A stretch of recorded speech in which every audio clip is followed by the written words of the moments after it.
May mga damdamin tayo na hindi natin agad pinapangalanan. Hindi dahil wala, kundi dahil baka kapag tinawag natin, magbago ang lahat. Ako si Hannah, at itong aking spoken poetry na pinamagatang Mainaayos lang ako. Mainaayos lang ako sa sarili kong tahanan. Kaya minsan ang bibig ko ay nagiging tahimik na daan. Hindi dahil sa salat sa ako sasabihin, kundi dahil baka ikaw una kong sambitin. Mainiipon lang akong lakas na loob. Hindi para umamin, hindi para sumugod, kundi para siguraduhin sa sarili na kaya kong panindigan ang aking sasabihin.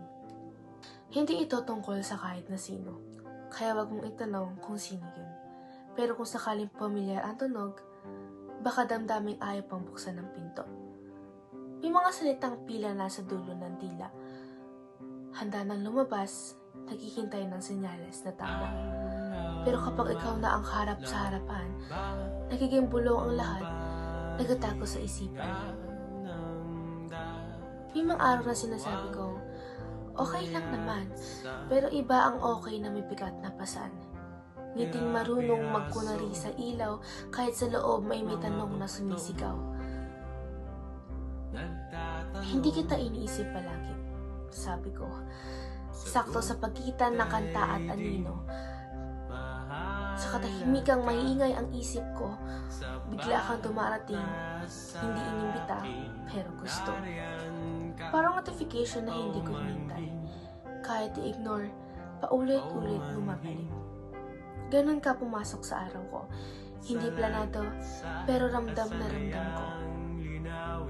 May gusto akong aminin, ngunit hindi pa ngayon. Baka mali ang oras, baka ako lang ang may tanong. Paano kung ako lang ang naglalagay ng kulay sa larawang dapat pala'y itim at puti lang? Ayoko madaliin ang pangalan ng damdamin. Baka sa sobrang linaw, doon siya maputol at masira rin. Mas ligtas minsan na ang hindi patiyak kaysa sa klarong sagot na may pitak. Kaya kung mapansin ako'y maingat magsalita, konti ang tingin, tipid ang bawat tawa. Hindi yan dahil wala akong nadarama. Kabaliktaran, sobra lang ang inaalala. May mga bagay kasi kapag sinabi ng buo, wala nang atras, wala nang tago. At ayokong mawala ang ganito.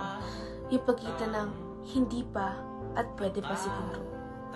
Kaya heto ako, umaamin sa katahimikan, inaayos ang gulo sa loob ng damdamin. Parang silid na nililinis bago may dumating.